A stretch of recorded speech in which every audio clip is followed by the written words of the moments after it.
days into November and 1 day from the U.S. presidential election, we're happy you're starting off your week with us. My name is Carl Azus. Today's show begins across the Atlantic in England, where the nation's lawmakers are debating another national lockdown. If it's passed by Parliament, it'll take effect on Thursday. The plan announced by British Prime Minister Boris Johnson would last at least until early December. Schools and supermarkets would be allowed to stay open. Gyms, hair salons, and clothing stores would not. Pubs and restaurants would be allowed to serve takeout food only. People in England will be required to stay in their homes unless they need to go to work, go to school, or go to the grocery store. They'll also be able to leave the house for outdoor exercise or doctor's appointments. These measures will only apply to England, not other divisions of Britain like Scotland and Wales. Prime Minister Johnson said previously that he wanted to, quote, avoid the misery of another lockdown, but the spread of coronavirus has recently sped up in England, like it has in several other parts of Europe, and the Prime Minister says England has to act now with a lockdown to contain COVID-19. England's chief medical officer says the division's hospitals could be at full capacity in weeks if the lockdown isn't put in place. But Britain's Chamber of Commerce says the new restrictions will be devastating to businesses that have done all they can to stay open safely. So it's a controversial decision, just like it's been in other European countries, which have seen some violent protests after new restrictions were announced.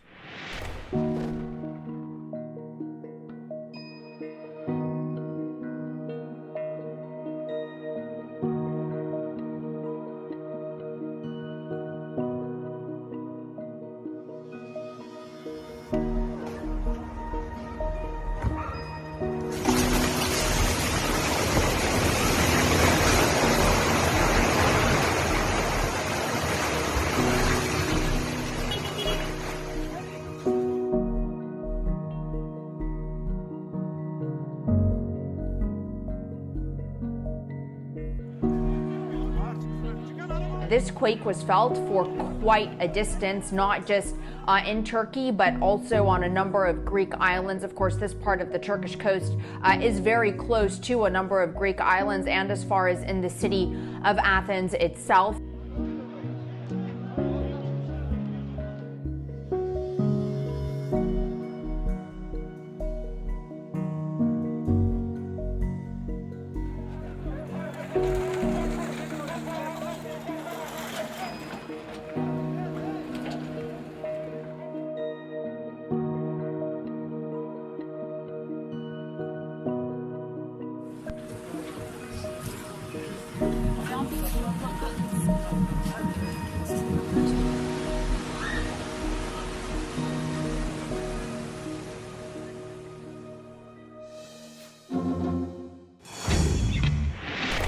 Second trivia. U.S. President George Washington was a member of which political party? Federalist, Democratic Republican, Whig, or Independent? The first president was the only one who didn't represent a party. In fact, he warned against them, so he's considered an independent.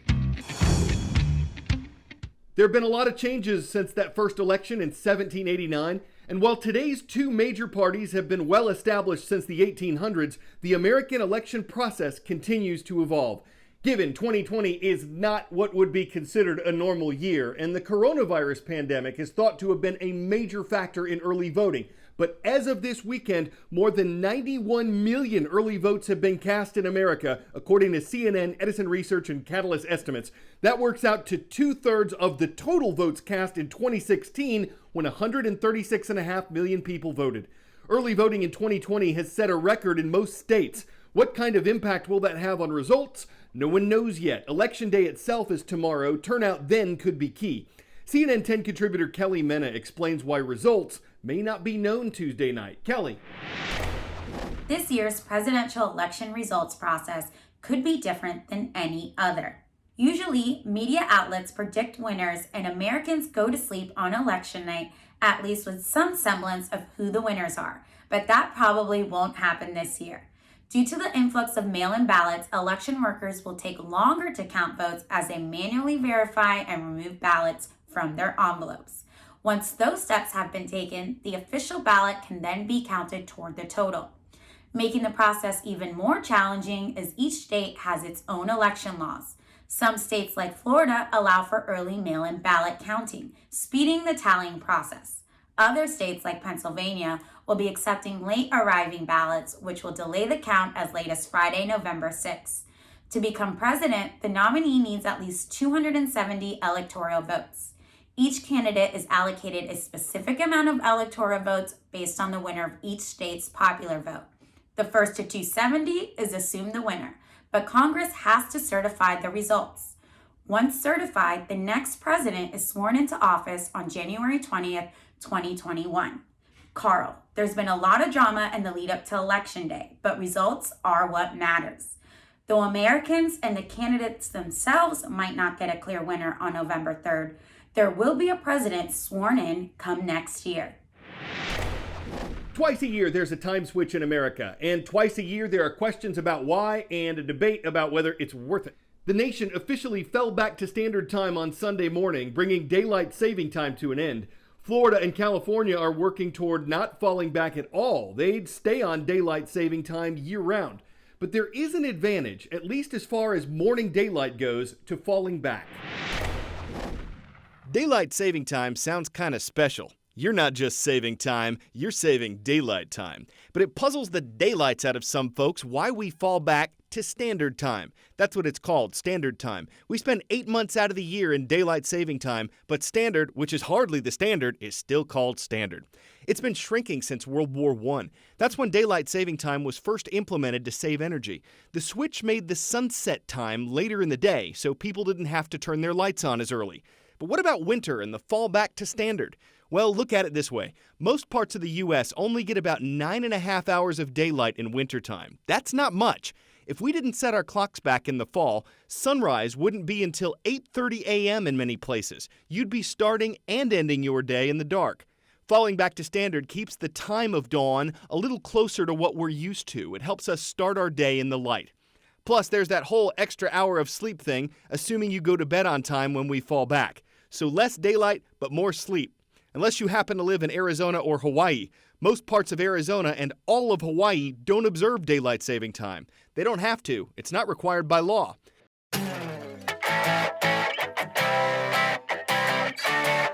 So we've talked about how 2020 isn't a normal year in light of lockdowns. It's not a normal year for elections. It's not a normal year for schools. And that's why the principal of a high school in Texas recently released surveillance video to the faculty. He says because of all the challenges of the year, people are desperate for fun, but I don't think this raccoon was.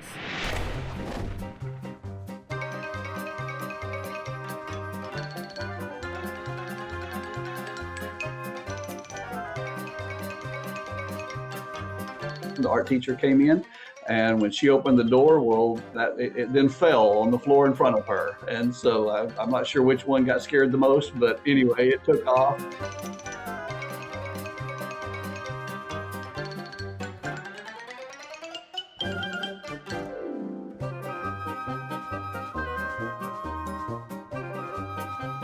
When the animal control officer arrived to then, what we thought, just go in and get the raccoon and take him to a new home and release him and all would be done. But when opened the door to go in to get him, then the fun ensued.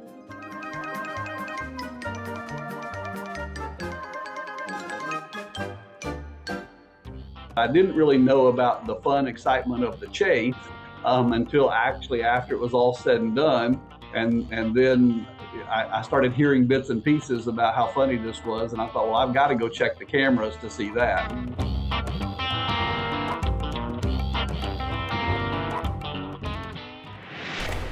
So the animal's report card. Well, it certainly passed a lot of classes. It wasn't tardy to school, and it always has its mask on. But it was caught running in the hallway, and it didn't follow directions, so I'd say its conduct needs improvement.